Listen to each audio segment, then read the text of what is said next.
This is the 2015 Standard Bank Ironman African Championship, hosted by Nelson Mandela Bay. The sun had not yet lifted itself over the horizon to light Hobie Beach, but already there was a buzz of anticipation as 1,748 athletes steeled themselves for what lay ahead. It was a time to reflect and focus as they got their butterflies in formation ahead of the first ever Standard Bank Ironman African Championship. Everybody's going to have stress standing on that start line, but your body is primed and ready, your adrenaline's pumping. I just keep telling myself it's just a race, it's nothing crazy. Be present in the moment, just try to stay calm. Just enjoy the feeling, because for everybody it's like a journey. So it's a very special day. You have great emotions, but try breathe deeply, and you just think in your own thoughts and do your own race. With the sun now hovering over the Indian Ocean, the time for waiting was nearly over. The Continental Championship status, offering increased qualification points and automatic qualification for the winner to the Ironman World Championship in Kailua Kona, Hawaii, drew one of the strongest professional fields outside of the World Championship. The star-studded pro field were lined up ahead of the mass of age group athletes, waiting for the start horn as the sounds of Nkosi Sikelele washed over them. A few moments of stillness to settle the nerves, and then the sound of the horn, and it was racing time. The start, as always, was frenetic as athletes jostled for position to get into the important front pack. It was a long day ahead though, and each pro athlete would soon find their own rhythm to settle into as they began their approximately 8-hour journey to the finish line.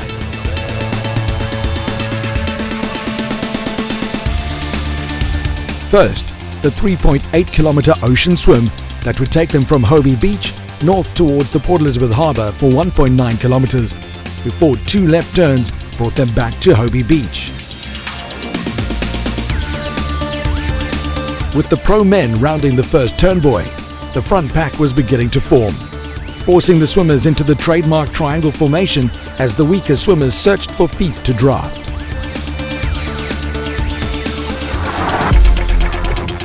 On the beach, the pro women were ready to go. They had a 3-minute gap to allow them open water to swim in. As they splashed through the shallow surf, Jodie Swallow was already pressing her advantage as a formidable swimmer. She would be aiming to catch the men in front. En route to the furthest point of the swim, the front pack had broken away with a group of 10 swimmers, including South Africa's Kent Horner and Kyle Buckingham, as well as Belgian powerhouse Frederic van Leerde. Leading the way though was Sylvain Soudry of France. While the pros were fighting it out in the ocean, the first wave of amateur athletes readied themselves for their start. Nerves and emotions would be running wild, but that would all disappear as the cannon blast set them forth on their individual journeys. Always an impressive sight, the mass of age group athletes thundering down the beach like wildebeest in a stampede. As they broke their way into the sea, the multitude of swimmers resembled the winter sardine run.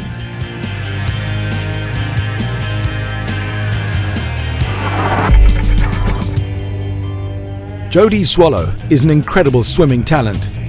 Within a matter of a few hundred meters, she had closed down the gap to some of the slower pro men and swiftly opened up a significant gap on the other women. At the head of the race, the pro men had begun their return journey, already 2 kilometers into their 3.8k swim. The large swell on the open water would make sighting the next buoy difficult. This is one of the challenges of ocean swimming, and the athletes would need to lift their heads often and remain vigilant to avoid swimming off course and adding in extra swimming meters. Last to leave Hobie Beach, the second wave of age group athletes. Including in this group were Ironman South Africa legends like Ken Poole, who at age 72 would be hoping to complete his 16th Ironman race. Coming around the only right-hand turn of the swim, the front pack of pro men made their way into the final 100 meters of water as they headed for terra firma. It was Soudry who led the way into the gentle breakers, sparing time for a backward glance to see what his swimming efforts had gained him. Not too far back were the rest of the front group, assisted by a wave on their swim exit. Spurred by the crowds lining the shores all the way to T1, the fluid Frenchman made his way up the stairs to grab his bike bag and don his cycling gear. Behind him, Johannes Ackermann from Germany led the chasers, including Frederik van Lierde, Mike Egro, Alberto Casadei, Bertrand Biard, Kent Horner and Konstantin Bachor. After a swift change, Soudry was first to exit T1, followed by Swiss Mike Egro, Johan Ackermann and Ivan Ranja were next to grab their bikes, with Buckingham and Van Lierde just seconds behind.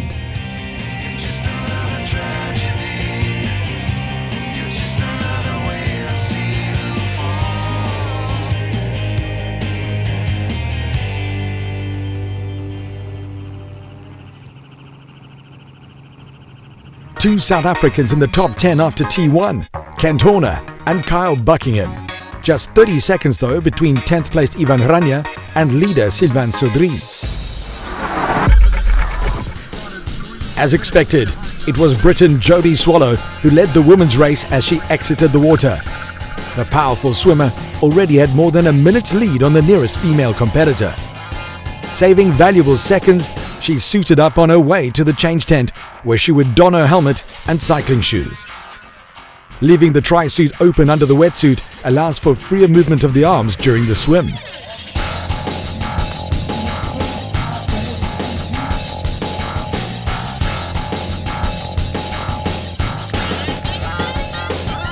Leaving the water in second position, Camilla Pedersen had a large, early deficit to make up to Swallow.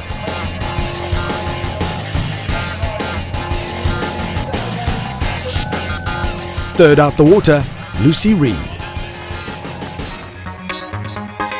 After T1, the top 10 ladies were spread over 10 minutes, with only the top 3 swimmers breaking the 1 hour mark. The bike course consists of 2 90-kilometer laps, following the inland route to Maitlands and then taking the scenic coastal road back to Marine Drive. Total vertical ascent for the day, a shade over 1,600 meters. The climbs along the outbound stretch of the course, along with the Port Elizabeth wind factor, makes this one of the most challenging bike courses on the championship circuit. The close swim in the men's race had allowed for an exciting start to the bike with a massive pack up front.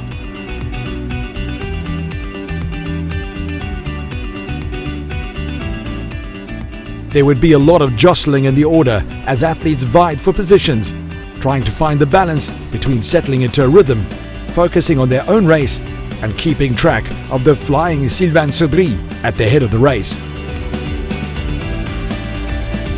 It would be a telling sign to see who held back early for the run and who made an early break on the bike. Well, when we got on our bikes, there was one guy, the fastest swimmer, Sylvain Soudry, who got a little gap. So when we went up the road where the climb starts for like 10 kilometers, he had a little bit of a gap and he pushed really hard. So I think I was the only one who tried to catch up with him, and I finally did at the top of the hill. And then by the time I got there with Sylvain, there were only 2 guys following me. There was Kyle Buckingham and Bertrand Biard. And all the rest, in fact, didn't follow in that 10 kilometers, and immediately we had a gap and we were 4 people. A big move early in the race as the front 4 athletes separated themselves from the big group of chasers. It was now a matter of seeing who the gambit would pay for. Ironman racing always throws up some interesting questions. For those setting the pace, would they hold out on the run or exhaust their reserves? For those riding more sustainably in the chase group, would they have enough time and energy to bridge the gap later on? Classic Ironman racing unfolding. In the women's race, Germany's Diana Riesler in 5th position was part of a large contingent of women chasing the flying Jodie Swallow, who was now way up the road. Ahead of her in the chase, Susie Cheetham from Great Britain, Lucy Reed of the Czech Republic, and Dane Camilla Pedersen.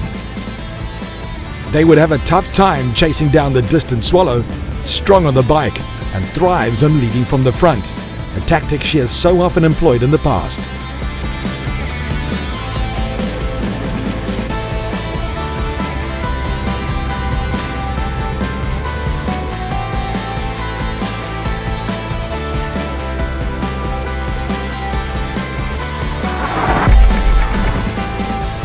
Still leading the game of cat and mouse, the quartet consisting of swim leader Sylvain Soudry, Kyle Buckingham, who placed second here in 2014 after a magical run, Bertrand Billard from France, and the 2013 Ironman world champion Frederik van Lierde from Belgium, who was setting a daunting pace on the tough Port Elizabeth bike course.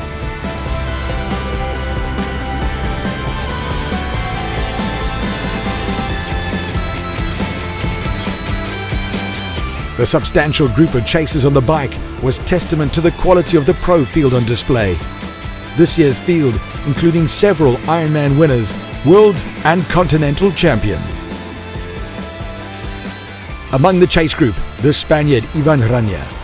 This was one man who could rely on his running abilities to gain him several positions later on, with the third ever fastest Ironman time to his name, achieved at his Ironman Austria win in 2014, and a pair of fourth place finishes at the Olympics. He was a force to be reckoned with. Noticeably missing from the second group, Matt Troutman and James Cunham of South Africa. Both strong biker runners, they would be hoping to see themselves inside the top 10 before the marathon. Lying in third place in the women's race, Eva Vutti from Austria, gaining 4 positions since the swim. Ahead, the 2013 Ironman European champion Camilla Pedersen. Neither of them had managed to reach Swallow yet, but they were making ground.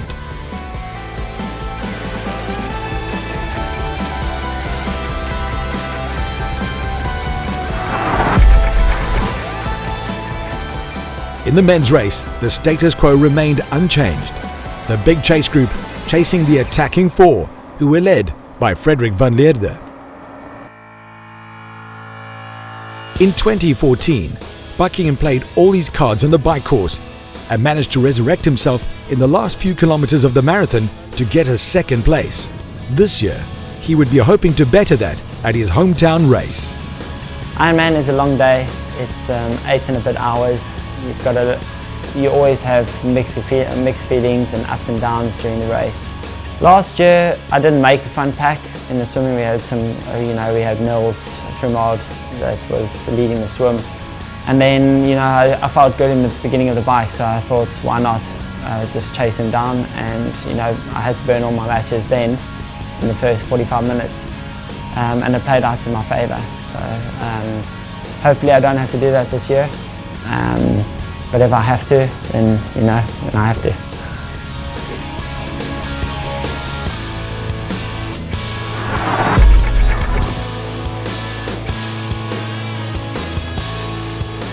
Swallow was racing in her preferred style, leading from the start and dishing out the pain.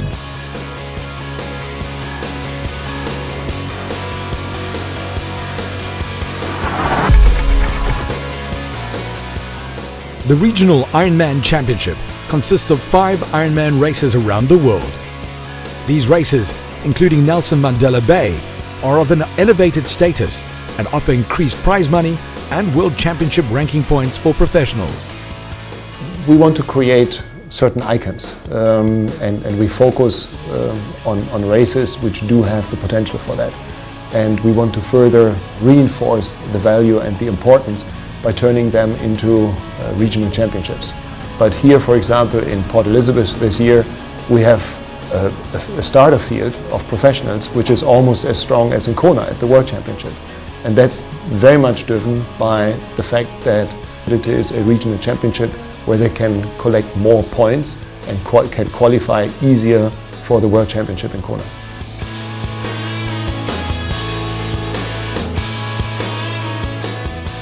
To illustrate the effects of championship races, the chasing group now consisted of 14 athletes. The margin for error in race strategy here would be minuscule. The chase group were led by Eneko Janos and included Bas Diederin, Ernut, Ranja, Cyril Vianor, Troutman Kanema, Johannes Muldan, David McNamee, Fraser Cartmel, André Vistica and David Pleasure. The two South Africans, Kanema and Troutman, having bridged the gap to the chase group before the halfway mark on the bike.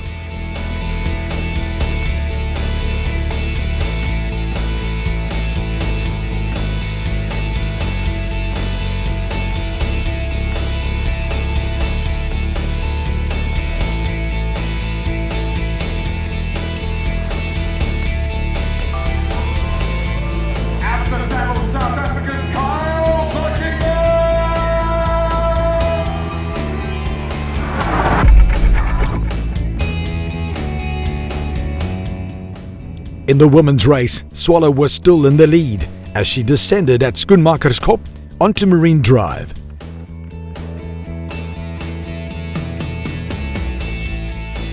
Behind her, Camilla Pedersen was steadily closing the gap, something few are able to successfully do against Swallow.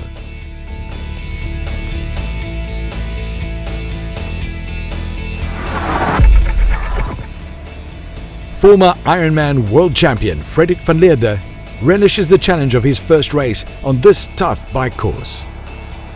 Well, I heard, of course, from other athletes that it's quite a tough bike course, so I decided to come here in January and spend like 2 weeks here and train on the bike course. So I think I have around 1,200–1,300 kilometers on the course.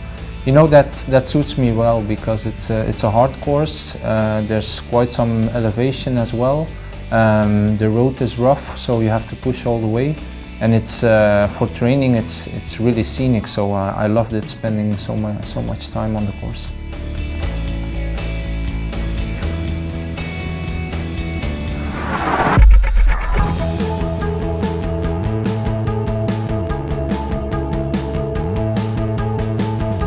Usually when I race, I kind of lead out the swim and then try and build on that lead in the bike.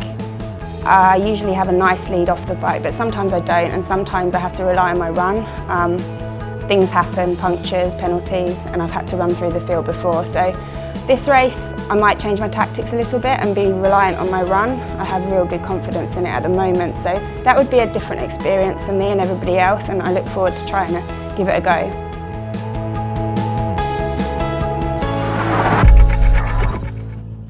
Every athlete has strengths and weaknesses. At this level of racing, the goal is to minimize the gap between your strengths and your weaknesses, or focus on your strengths so that you can rely on them. 2013 Ironman European and Asia Pacific champion Eneko Janos, who led the chase pack for the majority of the first lap, focuses on being an all-round athlete. If I see that I can't follow the guy in front of the bikers, I would take my own pace and try to get to the finish line as fast as possible. At the end, it's a long day, and you have to race your own race, and it's not a good thing to try to race at the other's pace. So, yeah, if for some reason I'm back on the bike or the guys are putting some times on the bike, I know this is a long day, and then I will try to keep my pace and do a good run, see if I can catch the guys in front. Halfway through the second lap, it was time for the Belgian machine to test the mettle of the rest of the field. To their dismay, he had been riding comfortably within his limits and now put the hammer down in an effort to give himself breathing room on the run. I think the first 40 kilometers I took for my account, and I was in the lead, and then I was like looking a little bit if they were able to pick over and ride like 5 kilometers in the lead of the group. But I could feel I was the strongest of the four. So and that was part of my plan pre-race, like going in the second loop and try to make a gap in the second loop. The lead and chase packs were now splintering as the race drew nearer to the marathon. Early leader Sudri was falling back, while Arnoud's, Vianot and Rania led Llanos in the chase.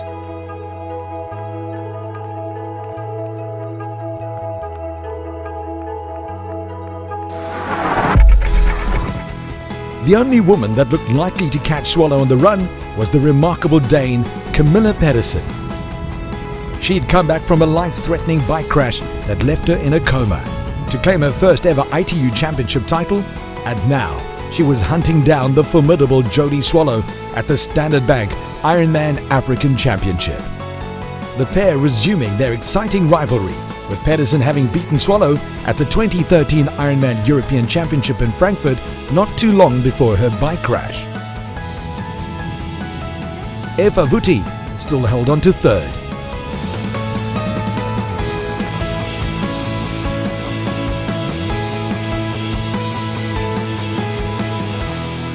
The hilly, windy, rough 180 kilometers was extremely daunting. But for Songo Fipaza, who couldn't swim or even float in the water just 6 months before the event, the 3.8 kilometer swim was his biggest challenge. The swim was very tough, like with the wind, but it wasn't as tough as I thought it would be. A few times, I did think, am I going to be able to finish this? Then I look around, so I was surrounded by a lot of people that were just looking forward to, so I just become one of them. Yeah. Well, I'm so excited. I think one of my goals now is to push through that in the township that we might we build a swimming pool where there's someone like an adult who can swim and we can guide them in coaching. I think we can change a lot of lives and attitude, and then you just introduce a different lifestyle that will help kids to stay out of trouble. Alongside Songo, who rode for his own charity, Songo.info, there were 50 athletes racing in orange under the Ironman for the Kids banner. This charity not only raises awareness for less fortunate children, but also improves the quality of their lives. To be a part of Ironman for the Kids, visit www.ironmanforthekids.co.za and make a difference. For the pro men, the grueling 180-kilometer bike course was coming to an end. The vibrations of the course roads, the energy-sapping crosswinds and headwinds, and the big hills were nearly a thing of the past as they came ever closer to T2.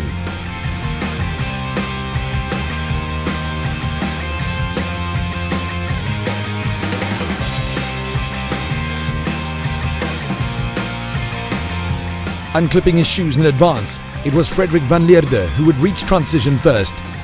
He had gained himself an enormous lead over the rest of the men. This did not slow his pace though, as he blitzed through transition and into the changing tents. The Belgian's decision to put down the hammer after 90 kilometers had worked and placed him in a commanding position with the marathon in wait, 14 minutes ahead of the chasers. Next to enter T2 was Kyle Buckingham. Last year, the South African followed his monstrous bike effort with a superb run. Could he repeat it?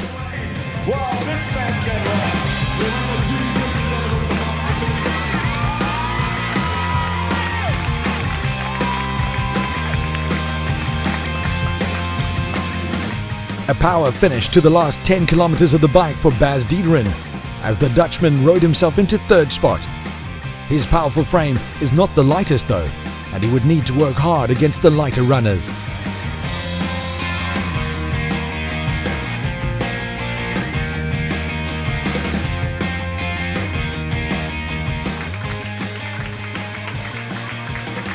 Joining Buckingham and Diederin in T2, Bart Arnouds finished a well-managed chase on the bike to enter transition in 4th position. Buckingham, after a huge cycle effort, afforded himself some rest before hitting the 42.2 kilometer run. Then it was Spaniard Eneko Llanos, followed by another, Ivan Rania. The fleet-footed Rania would be happy to be alongside a few of the top 5 men in the changing tent. With his running ability, he would definitely fancy his chances of making up a few positions during the marathon. But then again, so would the likes of Arnouds. A blanket could be thrown over the top 15 positions after T2. But Frederik van Lierde in first had a gargantuan 14-minute lead going into the run. It would take something major to unseat him now, but in an Ironman, nothing is ever guaranteed. The 42.2 kilometer run course consists of 3 laps, which can be divided into 2 halves. The first, lined with spectators along Marine Drive, and the second, in the lonely Nelson Mandela Metropolitan University grounds.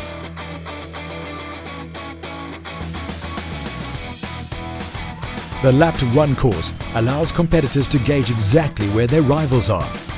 It would be heartening for Van Lierde to see his nearest competition only leaving T2 as he reached the 4K mark.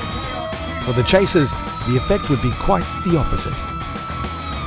Van Lierde would know that he would need something drastic to lose his #1 spot now. He just had to manage his efforts. No need to waste unnecessary energy from here. But despite his comfortable position, the former world champion is not one to rest on his laurels. Running neck and neck in second and third, Bart Aronoots from Belgium and Kyle Buckingham from South Africa. While their feet matched stride for stride, the telling difference was on the face. Buckingham looked like he had expended more effort than Aronoots. Currently in 6th position, Eneko Janos had a consistent bike and would hope for the same on the run.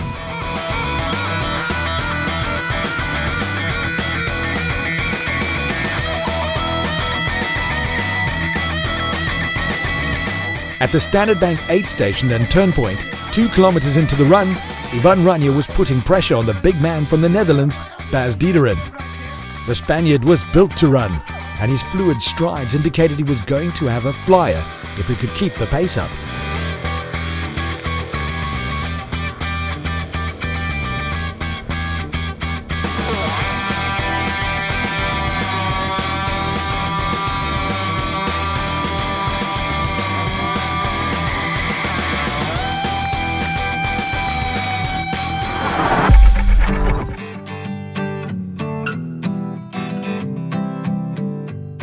The climb is kind of like a gradual start here. I split the course into 2, the up, the down, maybe 3 actually per lap, the up, the down and the into the wind onto the coastline. The up is good for me, I like climbing up. The down is a bit scary. You know, I think you must conserve on that climb to begin with because it is long, there's different sections of it and different gradients, and you know, it's not just a blast all-out climb where you're going to break people. You have to maintain a good hard power rate up there, so it really does suit me. It suits me because it's tough, but then again, I feel pain just the same as everybody else, so it's always a painful race for me, and for the last couple of years I haven't really been able to walk after it, so I know it's going to hurt, but I have big incentive this year to race for a couple of my friends that have had tragic circumstances happen to them, so I'll be thinking of them, and no matter how much it hurts me, it doesn't hurt me as much as it hurt them, so I'll draw inspiration from that. While Swallow drew on her friend's tragic circumstances as inspiration, she was oblivious of what happened behind her in the race. Camilla Pedersen came close to Swallow, but could not match her pace. Behind them, Diana Riesler had passed Eva Vutti to take 3rd place.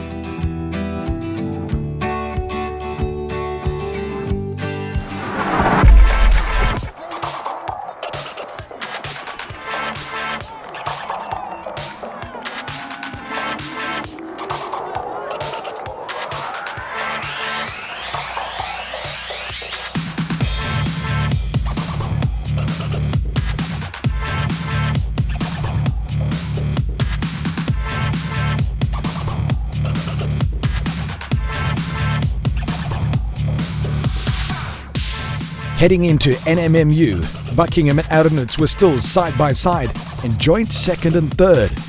Behind them though, Diederin had been relegated to 5th place by the rapid Spaniard Ivan Ranja, who was now closing quickly to claim 2nd, demonstrating just how quickly circumstances can change in an Ironman.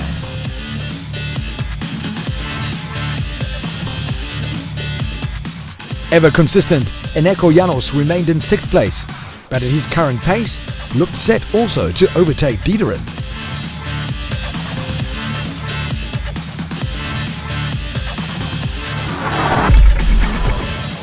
completing the bike course in 5 hours 20 minutes 58 seconds. Swallow wouldn't have the fastest bike split on the day, but her incredible swimming ability meant she would save some energy on the bike and still hold on to her first place. She had adapted her tried and tested all-out attack race plan to allow for a swift but sustainable run, and now it was time to put that plan to the test.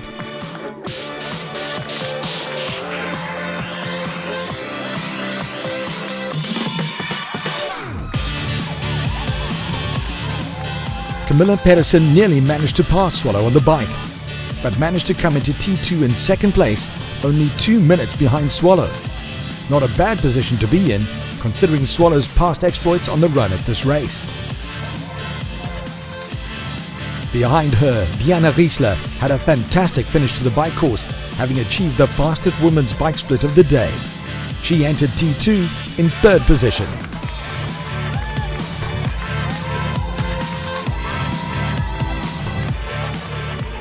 Leaving T2 in fourth, Austria's Eva Wutti. After 183.8 kilometers of racing, 2 minutes separated Swallow and Pedersen. Further back, in the top 10, were some quick runners, the likes of Lucy Gossage and Susie Cheetham, who would be looking to chase podium positions. In the university grounds, the lonely part of the course, there are little to no spectators. It is here where athletes rarely find out about mental strength. It's just you and your rivals. And this is where athletes need to steel themselves against the doubts that will spring to mind when the bodies are flagging. Many a race has been won or lost in these grounds. And it was here that Rania made his move. The tiring Aronut stopped at the aid station to replenish himself. Rania took the opportunity with open hands and sped past. Then he quickly began reeling in the faltering Buckingham, who was beginning to show signs that he may have overworked himself on the energy-sapping bike course.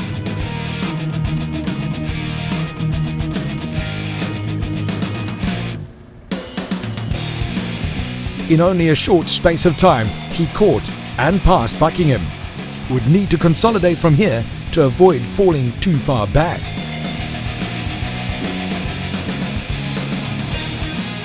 In first place, looking comfortable, Van Lierde was on his way to what seemed a surefire victory.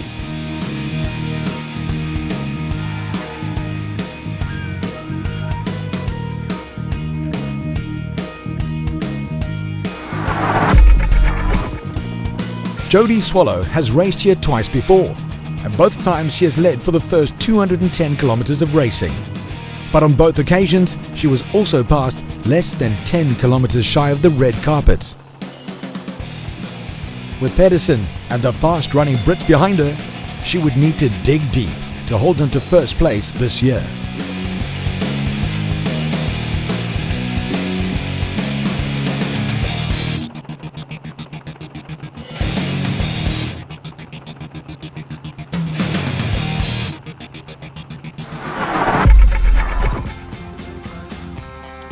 If you start the marathon with such a big lead, it's double as well. There's the pressure, of course, because in fact you can't lose, but still it's 42 kilometers to go. There's the euphoria, like, yeah, I'm going to win this thing. But on the other hand side, you have to stay concentrated and look for what you need. Drink a lot, take your sugars, your mineral salt. So I think my experience on big races has helped me. Much more, I have more confidence in my run than on my bike performance for this race, because I think I have a good pace, you know, for running a marathon. I really know how I have to start to finishing with a good pace, you know. So sometimes you start really fast or really slow, but I think I have a good pace, you know, from the beginning to the end, really consistent. So I'm really confident in my marathon, you know. Heading back down Marine Drive and toward the final lap of the run, Buckingham was losing ground. Bart Aronut had reclaimed third spot and was looking strong.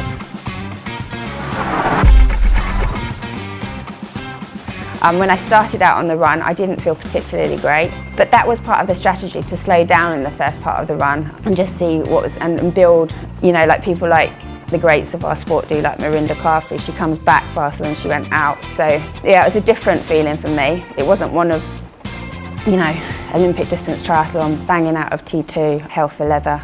But it worked better, I think, in the long run.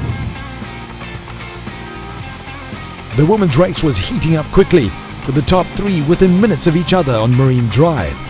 Still in second place was Camilla Pedersen, but looming behind her now, Diana Riesler, just a few hundred meters back.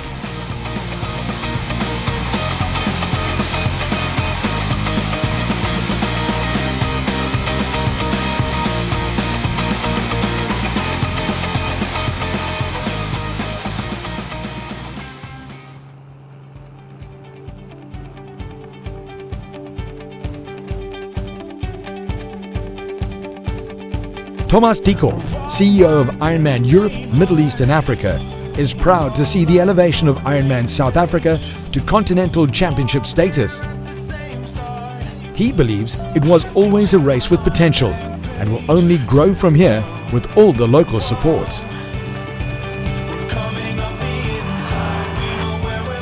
I just want to emphasize how happy I am about the support that we get here from the city, from the inhabitants, the volunteers, and also, of course, our sponsors. Both go hand in hand. We could not have such a fantastic race here with all that support. We need a city, an infrastructure like that, the hotels, the roads. We need the wonderful water here, the bay. I hope that it will remain as clean and unspoiled as it is today.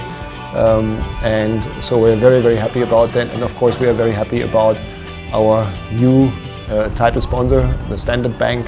I think there is a win-win situation for the sponsor and for us as an organizer and for the athletes, and that's the reason why it's worthwhile mentioning that as well.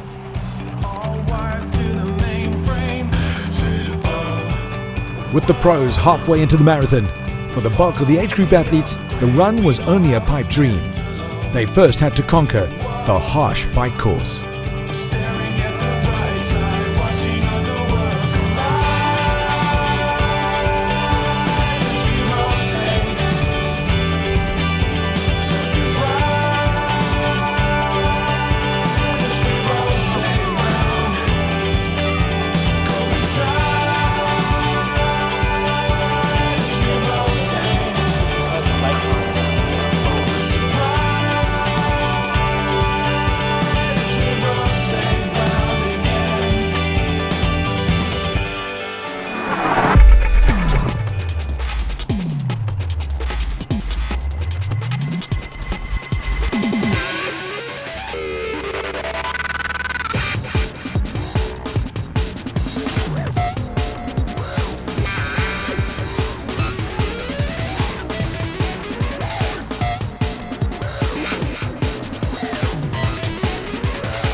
Eneko Janos' steady pace had catapulted him into third position on the run, with not too many kilometers left.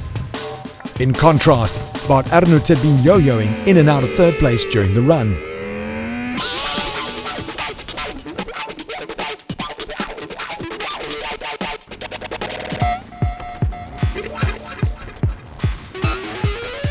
Heading back down Marine Drive, with the finish drawing nearer, Janos' luck was running out, as Arnout fought himself once again back into third place during the marathon and was hanging on.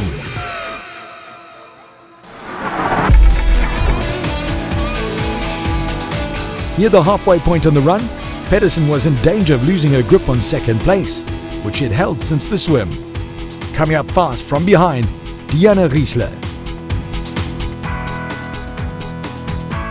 For close on 200 kilometers, Pedersen had held firmly onto second position in the race and briefly looked to threaten Swallow's lead. But now her legs were finally faltering, and she would have to consolidate from here to the end as Riesler moved swiftly into second. Lucy Gossage had a flyer out of T2 in 2014, but this year she intended to save that incredible kick for the last bit of the run. I mean, last year I started like a lunatic. ran the 5k really quickly, suffered for the next 30k, but certainly I learned in Lanzarote how to pace a run, and I think if I do that this year I'll have a better chance of, certainly it's going to hurt at some stage, but you want it to hurt as late as possible.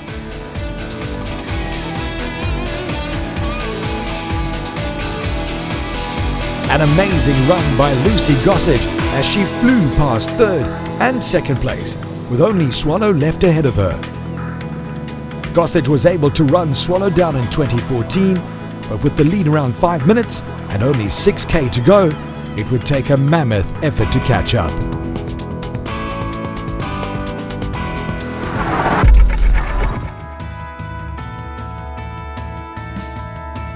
For Frederik van Lierde, it was time to soak up the incredible crowd support as he entered the final kilometre of this 226-kilometre day. He came out of the water with the front pack and then played a patient game for the first lap of the bike before making his move on the second lap. From there was no looking back as he absolutely decimated the 180-kilometre bike course, leaving the chasers in his wake.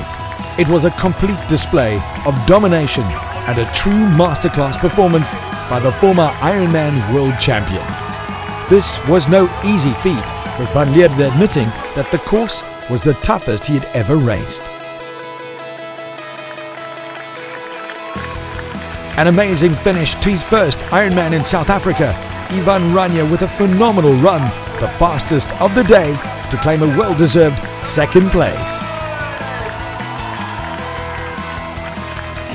After a hard-fought battle for third place in the men's race, Bart Ernuts managed to hold out in the last few kilometers and completed the podium at the Standard Bank Ironman African Championship.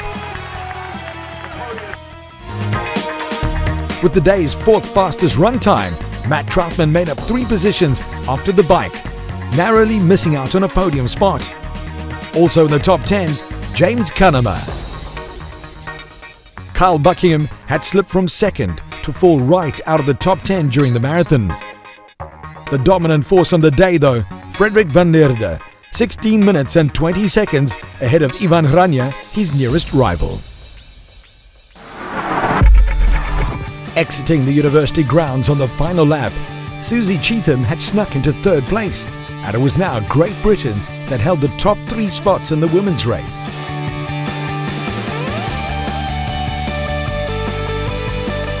Leading the way down the final straight, Jodie Swallow had overcome her Ironman South Africa demons of the past.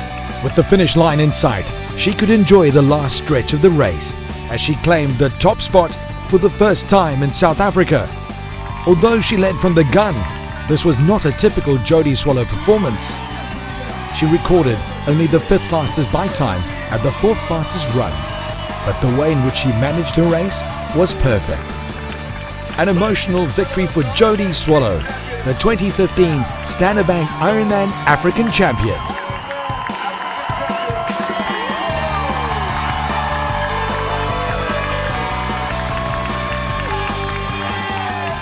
Despite a strong run, Lucy Gossage simply ran out of kilometers to catch Swallow. She had, however, planned her run brilliantly and put the hammer down when it counted to claim second place. Susie Cheetham, with the day's fastest run split in the women's race, made a late surge to overtake the tiring Camilla Pedersen and rounded out the podium positions. The racing was red hot in the women's pro field. With a clean sweep for the Brits, Jodie Swallow claiming her first ever Ironman Continental Championship win, Camilla Pedersen gave a good fight but had to settle for 4th overall.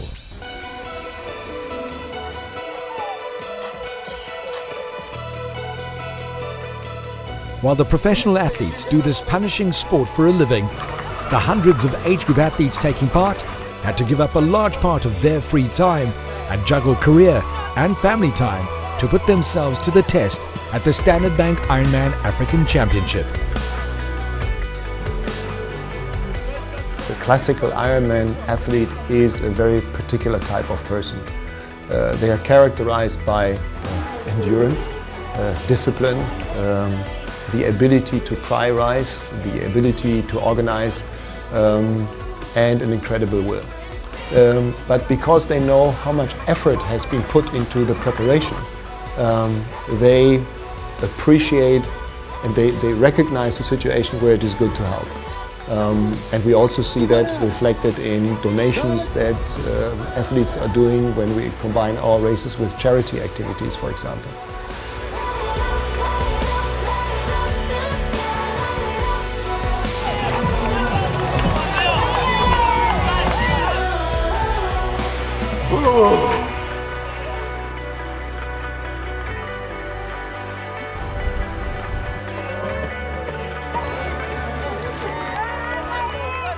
The pinnacle moment of Ironman racing for any athlete, the finish line at the end of the red carpet. It signals not only the end of 226 kilometers of grueling racing, but the fact that they had the combined mental and physical fortitude to overcome this monumental challenge and the months of dedicated preparation leading up to this single moment of glory.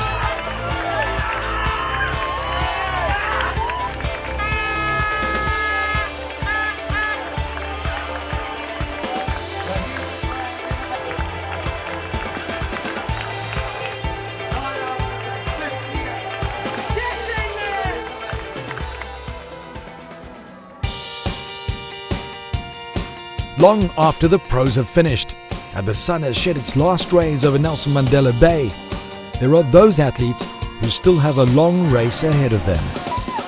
This is where the mental stamina and the physical grit come to play. These athletes know all about Fussbait. As title sponsor, Standard Bank is demonstrating its support to the athletes who challenge themselves in this grueling test. The feats demonstrating what Ironman is all about. It truly has to be one of the most epic events that I have seen ever from a sporting point of view. I'm personally so inspired by each and every one of you. You embody every single thing that Ironman stands for. We admire your mettle, your endurance and your dedication to never stop moving forward.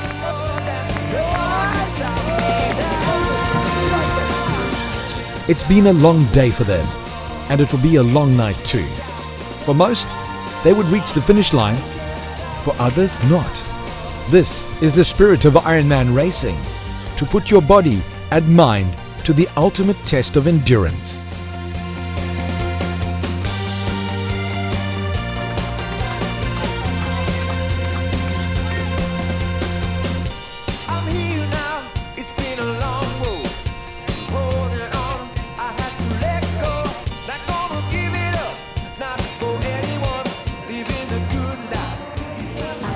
One left to go. Almost finished. Thank you.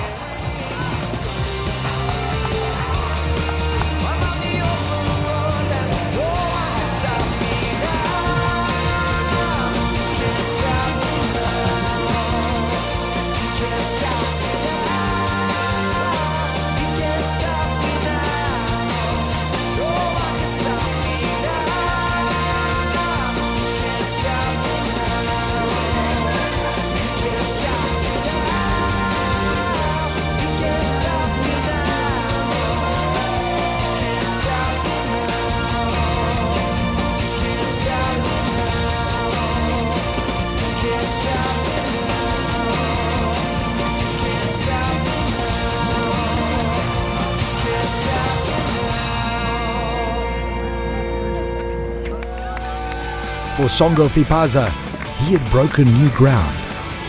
From not being able to swim a single stroke or ever having completed another triathlon, he chose to inspire the youth of Kayamandi Township by taking on and conquering the Standard Bank Ironman African Championship, an emotional moment for a valiant soul. I think the most emotional ones was like when I crossed that line. So in Xhosa they believe like the Xhosa man doesn't cry, so but like I was close into that moment because I couldn't really believe it was happening. So there were a lot of emotion in my mind, so there was a lot of excitement and also thinking about the kids now in Kayamandi, because I had like more than 300 kids like that are watching me and like wishing me. They don't even have an idea how tough it is, but they just believe that I will finish it. So.